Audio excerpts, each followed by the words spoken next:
resettlement की वारी सारे का सो अधु मतम तो देती कमाई तो उधर चुरा चांद बुद्ध तखाई गरीब कोई लम्बा तो अधु मुलोक्शन लगा मधुदी दा यूंफम थोन बा हो जंग दो मोरी के यूंफम थोन बा हो जंग दो अधु माइन तो रगा अधु तारे की दिखितंग practical वे approach हम बता कोई चंग बम चंग है याम vocal जी ओर बादु का तसेन practical वे बंगम दर का दी करी काने नहीं हैंग तो रगा तुम लाइनी बा अधु ना serious ओर बा सरकार से ना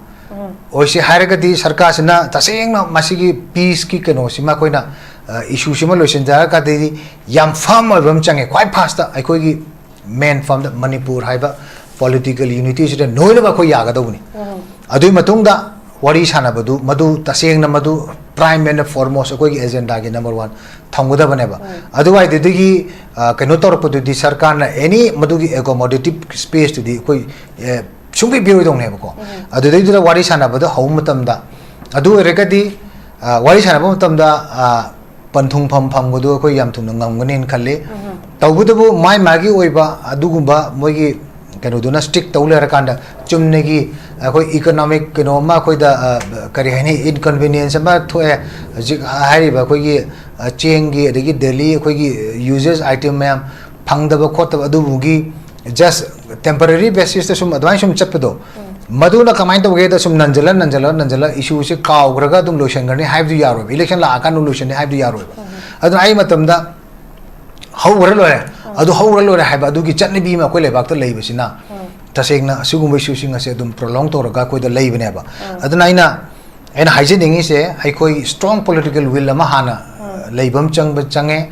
Adegi. Ministry getting ikai kum nan che bako chum na gi khoi ekta khudum bi thilak padu da khoi tawuni haibidi phatte hebako adegi di leibak sigi oiba wafam sina mang thanga ga na ngang budo nobel cm na ngang han ningi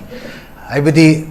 leibak si dagi noi tok haiba wakhan adu ada taw se sidi yaroi ko haiba si yam toy haibam change madu haibada chingnaba leibi gano madu toy na haibiu ko adegi wari sana se haibidu su हाइबा वाफम सिंग असिगी मनुंग अखोई इचिल इनाउनी अदुनी अखोई तौनगिबा मैमदो खरा हंदोकनबा काउथोकनबा हाइबदो अदु मसाना दुम लाकद वाने अदु सेकेंडरी लाकनी प्राइम कनोइबा वाफम दुददी अखोई अदुदे एड्रेस ता होदरगदी सुना वारी सानमन हाउसिंग गरकांदी ममांगी चटनेफिगी लाइन दुदे कोई चखरगा मतम हौर लोरे हाइदो अम पोखायर कने खलेरगा अमु मिसी मिना अमु थोलकने सी फिबम दम हंजनेबा मतम दना मथंगी लापदना मुसिगी सदगी हेना साथीबा डबल टाइम डिग्री दु दई वाखलगम लाकनेबा अना अखोई मतंग चारिंग सिदा अखोइना ज्ञान तानेरिंग सिदा पॉलिटिकल कॉन्शियसनेस लेरे प्रजा सि सुखागना सोशल मीडिया लेबेदगी दी अदगी तोंगान तोंगानबा न्यूज चैनल मयाम प्रजा का समनना बखोना बदगी दी माई मागी ओपिनियन से हुजिति फचना गार्नर तौरा बनेबा सिदाई सिदा मधु कैपिटलाइज तौनब होना गदौनेबा अदना लैंगाक्ति लैंगाक अम होइना आयरन हैंड चु चंगे सॉफ्ट अखोगी हैंड अम चु चंगे अदु अनिमक सु पागदौने अदुबा अखोगी मपुंग ओइबा वाफम दुददी याम स्ट्रिक्ट कोइना लेरकांदा वरी सानाबगी लंबी दुम लाकनी अदुगा प्रैक्टिकल ओइगदबा चनई नरगा चलेगदी खंगोइको सी हौरसेरी सी हौरसेमा अदु कमाइन तौरसिगे हाइबदु हायेंग इम्प्लीमेंट तौबा याबा थबक ओन ओंथोको याबा वाफम दुदा वरी सानारगा मुदाक्चगे ओजा पाबुंग नुस्थामबी खिरे कदोबगी दमकता अखोगी सैराखिदा वरी सानाबदा लोना थुकना सानादुनो सानाबो इतादि मिया मांगदा पब्लिक डोमेन थंबा याबना दुम थंबीबा सि प्रोसेस लै हेबदा अफबा खोंथांग सानार मोरी दुदि मयामना सु दुम खौरांग नाइबा अमसुंग अदुंबा अफबा स्टेप अदुम ओइदोइनी आना सीएम गा कोगी कुकी मिहुतसिंग उनखिबगी पोटसी शांति पुरकनबगी डायलॉग चथबगी वरी सानाबगी अदुगुंबा खोंथांगुदा ओरंगनी ना कोइ लौबा याब्रा नत्रकांदा स्टेप से हाई तारे लैरि बचैरक्सिदा ओजागी कमाइन थंबिनी ओजा कमाइ उबी हान वक्तदाइना थमजनिंगसे हजिकी एमएलए हाउकलेट किबजेन हाइबा नुपासिगा केसोगा लागा ऑनरेबल अखोगी मणिपुर की सीएम गा उन्नगिनी हाइबसे मसी कयामुक चुम्बनो चुमदबनो हाइबसे चुम्बबदी ओरमसु याय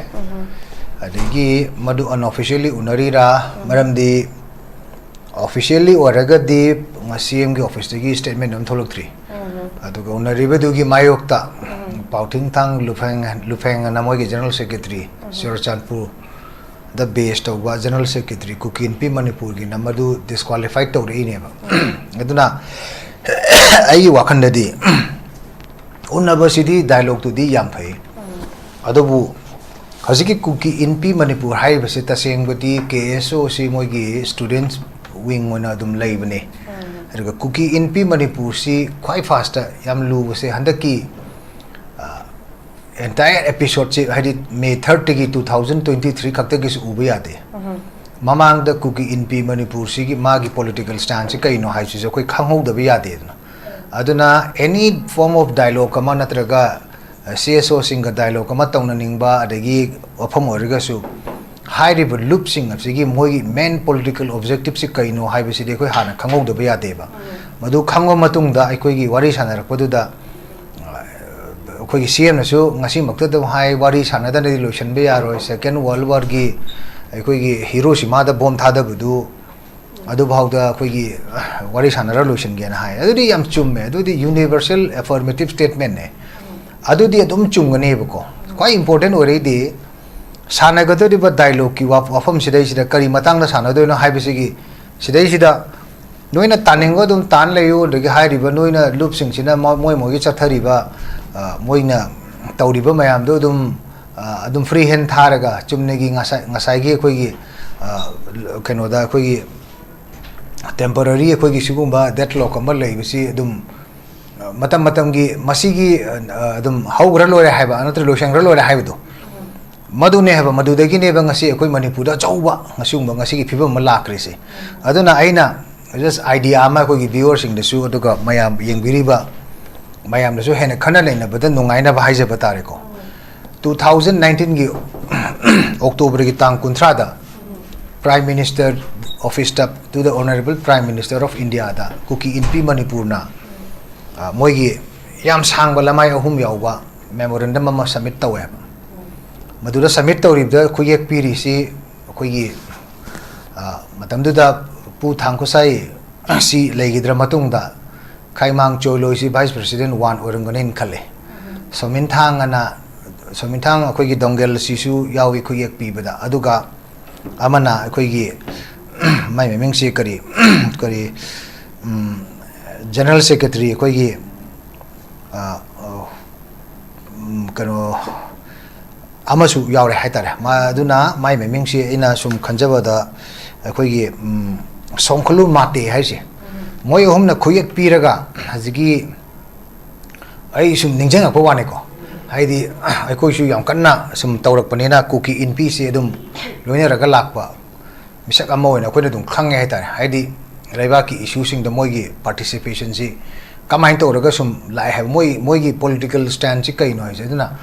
moina aduda demand tawri si yamaru oiba demand ne ba koina kawba yaroi da ba adidi moi gi aseng masak si reflect tawba Kuki Inpi gi wakhanda leiriba posak si reflect taw heba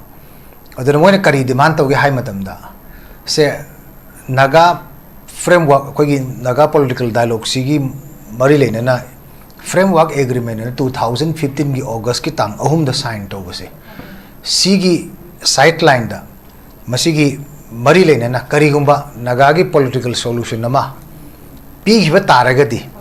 madu pi dringi mamangda Kuki sing asi naga nasu adagi yamna moisi otpi nei biraba victim oiraga moisi la abadu gumba kanu amani kanglu furup ni haira kanda moigi oiba akanba political institution ama yam mayak sing na pandiko ambiguity leina hairi karamba political institution moigi Kuki inhabit to jaga sing se moigi marom dong govern to yana na ba adugumba gi institute ama moina demand to heba madu gi interpretation do in any way going to we are haidi separate administration bu hai sira moina moigi khuthang da chatli ba loop mayam da taliba tongan ba union UT bu hairo adung mayam du phum makan da puba sigi memorandum ne Prime Minister da piri do madu da di yam chumba picture ama Kuki Inpi Manipur gi khoi khangre haitar adugumba loop tu aduna inspired tawba adugumba loop tungduna lead tawraga chatliba moigi wakhalon kai ka mayam si Kuki gi apun masigi reflect tawi haidana Kuki Inpi Manipur se kone apex organization lori ne aduna adugumba loop amdu na handaki May 3 ki incident da tongan tongan ba mogi Kuki Jo Council bu hairo kotu bu hairo adagi koigi Churachandpur da operate tawriba ITLF bu hairo hairiba ma'am sigi subsequent press statement aduga moina Government of India da Ministry of Home da piriba demand sing sida tongan tongan ba mogi political demand si yam mayek sing na kallaga leiba dungba pot amane aduna background the backdrop to leira kanda wari sana se na adugumba group to na amuk Manipur da koi peace dialogue ama initiate tausi koi gi kokomi gumba degi UCM gumba amuko gumba wari sana se haiba site sida akoi wari sana ba dialogue to di yamna phai aduga akoi karamba level am wari sada gi haiba sigi agenda set to busisu natra kanda akoi na karamba yanabam da wari sado no temporary kaino magi damak to wari sado ra haiba sisu important issue di ore eba ado haiba de di phajaba ko aduga akoina tawthorap matam de di aduki matik luba tangkak aidu oi heba haidi Manipur thugairaga tongan makhogi oiba homeland natraga mogi oiba separate administration ama demand to group tuga aikoi ga mungna dana su lei ngai marak sida so suddenly kamai to duna haziki wari sanabagi porama laino haibase si akoi hangningai oiba wafam neba ana sidai sida officially akoi khangmusu natte ko adu some source of circle gi media akoi gi social media de kaidami thagadar padugi wane heba adu akoi na sidai sida sigi talak sidai sida akoi gi CM gi statement sing ji su yengbiyo dialogue natana upai leite na hai dialogue natana upai leite haiba sidi yam phajai ba dialogue natana upai leite de ko jin khang heba akoi gi kamain tong na karmain karamba dialogue to changjang ge approach to the koi gi honorable CM ngasi phau do pande adi karma makhal gi dialogue na koi su dialogue se de pangsa sa ba ya bra dialogue se hekta koi initiate tau se dialogue ta eta pham se na ai koi gi ki kaino ma hai tare ko society na tra koi gi hojigi leiri ba stakeholder mayam se gi maru iba meeting asi consultation yaw dana hekta koi dialogue ma initiate tau ni hai bi se ai di masi ai wakhanda maduna hekta khudak solution ma por kani haibisa aidi ai wakhanda di hana koi phajana gyan tan hai tare ko ajiki koi gi tamni na haibi ram bodo gyan tan na lekhai ta nai koi si wari sana se hare ga su lekhai ta bom di change ba kamai wari sa do no do dialogue ta hekta dialogue tor se ka ta du su ai madu pamje de hai tare ko aduna aina nga hanjing nganganing bodi honorable CM da koi na Manipur gi CM ma haibida yam toina nganganing wase Manipur lamdam Manipur haiba lamdam se loop humdra taruk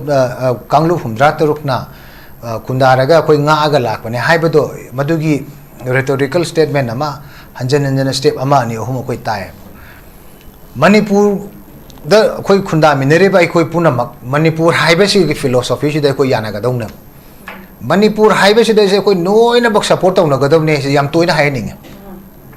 otherwise haibida chingna ba leibra madu hairu bada government da aikoi kairakadra natraga aikoi Manipur si aikoi mayam na ngangmin na gadam ni Manipur haiba si da aikoi noina bak surrender tawgudong ni Manipur haiba si masigi political unity si da aikoi gi oiba aikoi gi kaidi haini tongan ba aikoi gi demand mayam si noi surrender tawgudong ni Manipur haiba si oregadi anytime haindi peace initiate tawsi Manipur haiba si utaragadi hori ne ta haursi aine adu Manipur haiba si da noi koi punna yamina si ko haiba si na mamang thang ga chatlening ya adu natraga di dialogue hairaga Manipur haiba si dai si da madugi philosophy du da Manipur haiba si da unity si da manung dana wafam amma thamakanda ngahaki mogi khudung chada badu yenga wari sana badu di madu ta honjanen ge haitare ko madu maina tawbudu adugi phal ne ba ko result ne ba ko ji phangi se ko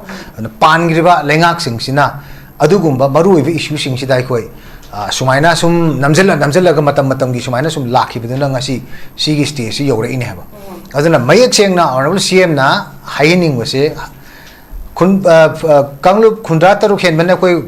Manipur singam kai se koi kallaga la e nga aga la e haibidu gi mathak ta ko ai koi noina ba khojik Manipur haiba sidai koi noina ba lek na ga dawne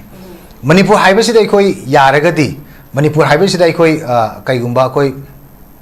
haziki wafam si koi yabo itaragadi koi wari sana ba su hena nungaini adu gumbagi kainoma koi phagadaw dusu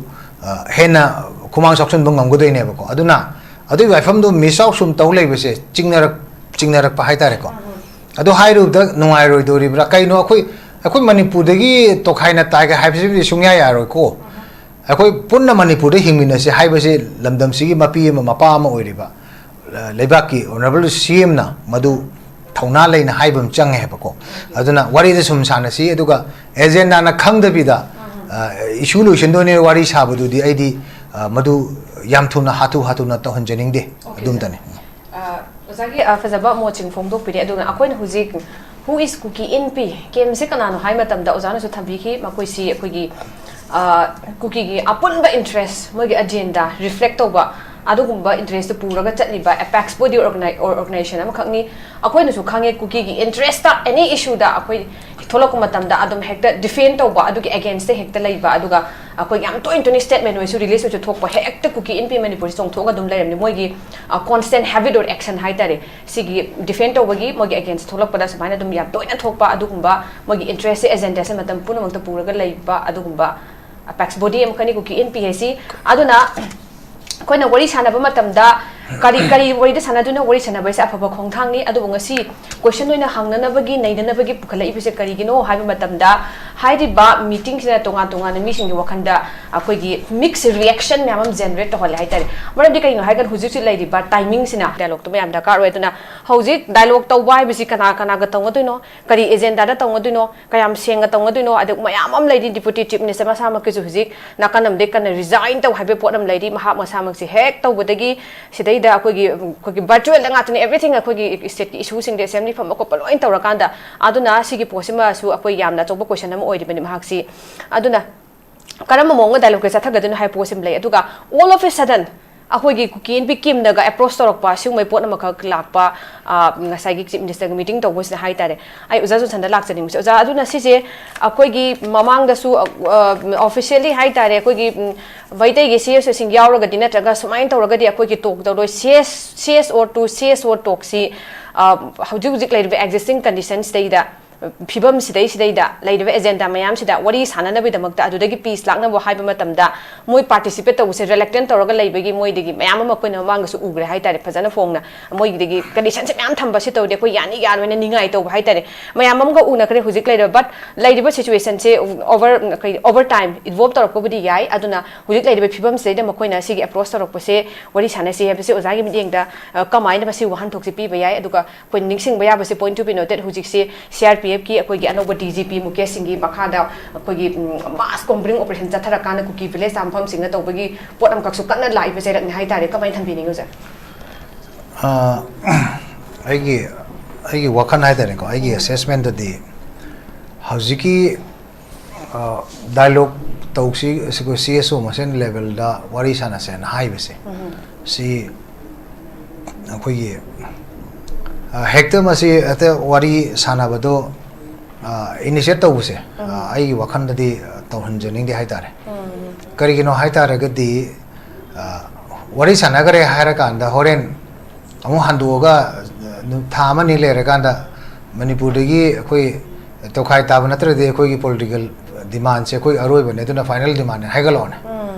adidi koi kamai to doino aduna yam lurei se haidi clear hoida base moigi kanu si clear hoida bani na sanagadu wari si karai waidano haibisi musu maru oiba aduga issue lotion se ta adu yabro adu moi demand na kanu to wi aduna hang to ga thamaga sum adu su adu combine fit to degi have the important oreba ana wari sanadri mamang da uga to usi any sort of wari sanadri mamang da udap se koi hanjan bagi wafam se mai jaga da hanjan bagi wafam se ngasi si khanabam change mai jaga da IDP leri myam se hanjan bagi process yu maroi simma myam se doing kanthoga koi piece ama lakna banena koi heta hatho du jam to du so do aina ho haijeri se canonico masi yamna haiba wane hayeng wari sanara podugi sideline da voice oina miyam dagi lakadu bu kholau du haitare yam kan ba voice oi gene haitare wari sana gadori ba party sing de su madugum bigi kanu maso na ki koi pressure se lakadu ne ba ko government su lakani adagi amana akoi gi Manipur lenga ki khoi gi maroi ba khoi gi honorable CM ko chief minister na haziki wafam sidai se official lebam ta thokte thokte yes aduga magi da mi sing lakpa hore khole haibudi ngasi gi magi wafam de yawi aduna how reliable oige natraga hari mi sing aduna lambadu karamba wafam thama I haibasi CM office tholok tamina madu de assessment pbdu di ai koina kitang premature oidaran khalle adu aina khangjaba experience ama haijab taragadi India lenga ki maruina BJP led government ki mogi wafam amkak lai 2015 gi framework agreement sign tawuda any issue se mada involved to stakeholders sing gi marakta consensus ama leitana any waroshin ma purak pasidi yaroi haibasi medi India government gi firab am leram do malen khalle aduna chumnegi stakeholder oriba se akoi wari sana bada haziki wafam jigi wari sana bada aduna adugi line do lakta ragadi kamai tawduna kuki ga akoi gi mite gi CSO singa kuki CSO singa wari sana lak yaduin masana automatically maruri di naga gi su yawum thokto haidi haziki issue sida ba hairiba ko aduna moina attempt tawrai du di partisanship ta wari sabe yaw Manipur sidi mapung ni Manipur haiba sidi pun puncha ka dabuni ana CSO singna madu hayeng tarupu matam da su adum masana adum natraga di wari sana gar haibdi adu di yaro haziki maram de haziki issue sidi handaki issue sidi ko maroi stakeholders no involvement leire aduna sidai sida ko yam clarity leina ko su chattaba yade he ko aduga aina haijabadu makhoi gi oiba political institution ama demand tawba yam clearly ne ko gi oi santo ju moi adu adugi copy ma moi du ai kano tawgi moi su lerangani taseng badi Kuki Inpi ki motive sidi moi ki political motive sidi am clearly 2019 gi haziki October gi tang kuntra gi de piri ba memorandum se se reflect taw gra bane ba ko pakhat padegi haitare ko moi pakhat hobadegi ai se koi de ta horoidra nagagi sumba mu lotion gar gari ko ya horoi kai moi tawre ha ba ana yamna pik pa tha ki wakhanda haidi international edu ne ka haira kanda yamna kani hani mogi level of kaino du di projection du di matam du da kanom di khan gi haitare khoina adu gi du tapna mami lakpane aduna ai wakhanda wari saba sidi yam phai noina ba waroshin purak pa si phai waroshin purak na ba ki kaino se temperamental basis se tawgum se adi khangtap ta heta tawdi adi tawdi han tawgum se taseng na plan tawraga taseng na akhoi gi changa doriba akhona wari sanarga sumaina honaraga lotion ge haiba se sarkar gi will ama political will ama yaur kanda madu initiate tawgodawna madu matam du da step ama thang matam da madu sibawdi yare step ama thang da sibawdi yare haibasi mapung ori ba lengak sina lokha kadawne ba adudai da lengak mathanna lawba yaro haibane ba koina haisi lengak mathanna lawba yaro maduda maru oi ba aikoi gi miyang wa samnari ba loop sing se involvement jahon gadawne haibane aduna sarkar khathana su yaro aduga CSO sing khathana su inthop yaro anima punna chala kandu da waru sinje lakadoine ba adu natragadi akoi tawriba adubu hotna base mine ne se taw na taba tasengna lotion se haibsi gi will je leira ba khoida adu taragadi road map ama ko su yar ka daw natro adu de focus taw daw natro development work ta focus taw ri maina adu gi road map to mayam se noina ba yawn to participate to hon natro adu ngasi faw da koi lengak se u de ba ada chumna gi vocal oi ba ne di yaro thabak ta tasengna seriously taw ge haragadi mudu taw ya ba natro maram di madugumba gi tangka kama lakna gi honor po matam da soina magi mai ki component leiri ba element sing ase soina ki ma gi oiba mateng do support to lakadoi ne ba aduga resettlement gi wari sare ka so adu matam do de kamai to duna chura chan bu takhai gi ba koi lam adu amu loksal laga madudi da yumpham thon ba hobu jang tro mori gi yumpham thon ba hobu jang tro adu mai to adu tara gi kitang practical oiba approach ama da ko je changbam chang he ba yam vocal ji oir ba adu ka tasen practical oiba ngam daragadi kari kana ni hang tawrga dum laini ba aduna serious oira ba sarkar sina oisi haragadi sarkar sina tasengna masigi peace ki kano sima koina issue sima lotion jar ka de yam farm oibam change quite fast ai koi gi main from the Manipur haiba political unity sida noina ba koi yaga dawni adui matung da wari sana badu madu tasengna madu prime and foremost koi agenda gi number 1 thamguda baneba otherwise digi kano torpo di sarkar na any madugi accommodative space to di koi sumbi biro dong neba ko adu dei wari sana bada home tamda adu regadi wari sana ba tamda panthung pham pham gudu koi yam thung ngamgani in khalle tawbudu mai magi oiba adugumba moigi kano duna stick tawle rakanda chumne gi koi economic kano ma koi da kari hani inconvenience ma thoe hari ba koi gi cheng gi adagi daily koi gi uses item ma phangdaba khotaba adu bugi just temporary basis ta sum advance sum chapdo maduna kamai to ge da sum nanjala issue se kaw graga dum lotion garni have du yaro election la akan lotion have du yaro adu ai matam da hawra lo adu hawra lo ha ba adu gi chatni bi ma koi le bak ta lei bisina tasengna sigum issue sing ase dum prolong to raga koi da lei bne ba aduna ina hygiene se ai koi strong political will ma hana leibam chang ba change adagi minasu kitang ikai khum nan che ba ko chum na gi koi ekta khudum bi thilak pa da koi tawguni haibidi phatte ba ko adagi di leibak sigi oiba wafam sina mang thanga ga na ngang bodo nobel cm na ngang han ningi haibidi leibak si dagi noi to khai ba wakan adu ada to se sidi yaroi ko haibe si yam toy haibam change madu haibada chingna ba leibi gano madu toy na haibiu ko adagi wari sana se haibidu su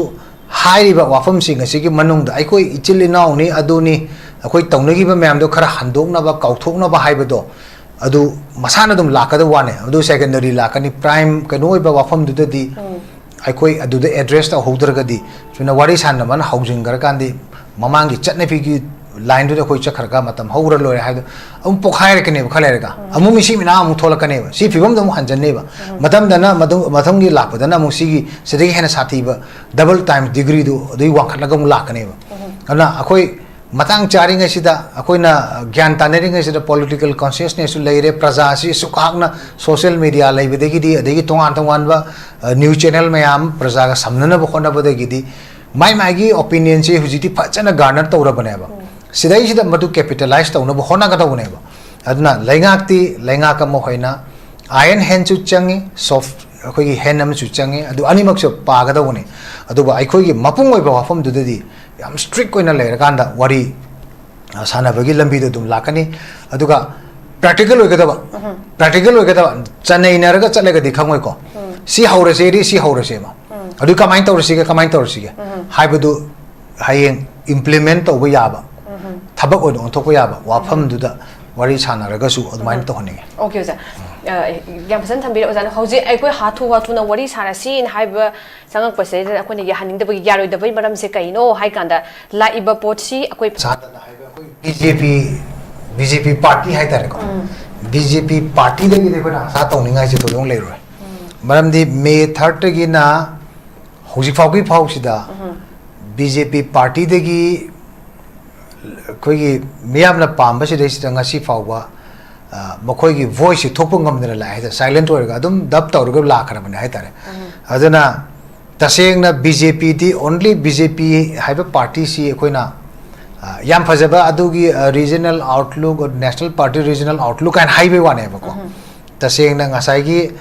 adagi khoi gi whip amagi makha da swai da function to bune na ko asuna kan dagi tawrakpani na madu ngasi adugi example gliding example hai ba bo BJP के MLA में वाम ngang three सीधी party president ना मणिपुर की issue से की मतलब कि थौदो वाथो मयाम से की मतंग दा कंडेमनेशन नतना पार्टी की चत्तना विजिट पर ngambro hari ba jaga sing chalaga visit पर तो ngam दे केनो अदुवा की थाक त लेरी बनी अखोई की BJP पार्टी दी को दन BJP दी हाई बे पॉलिटिकल पार्टी सी दी मागा समिनरी बे सिंग सम हाई सम आने को मोदी only for election खक्ता की येंगा कांदा election खक्ता की येंगा वांगांग बा election के इरांग कन गरदु दा BJP की मोगी day to day routine वाक तो चथरगा मदु दा Facebook ते थागत पदा तो दोना चिंगने निंगाई लेतबा अदुंबा पार्टी मोइना कोई उजै है तारे को अदना कोई शांतो नगा हाइरे इनिशिएटिव से मोइ रिसु खरा लाकने हाइबसे सिटी ऑलमोस्ट नलिफाई तौजगे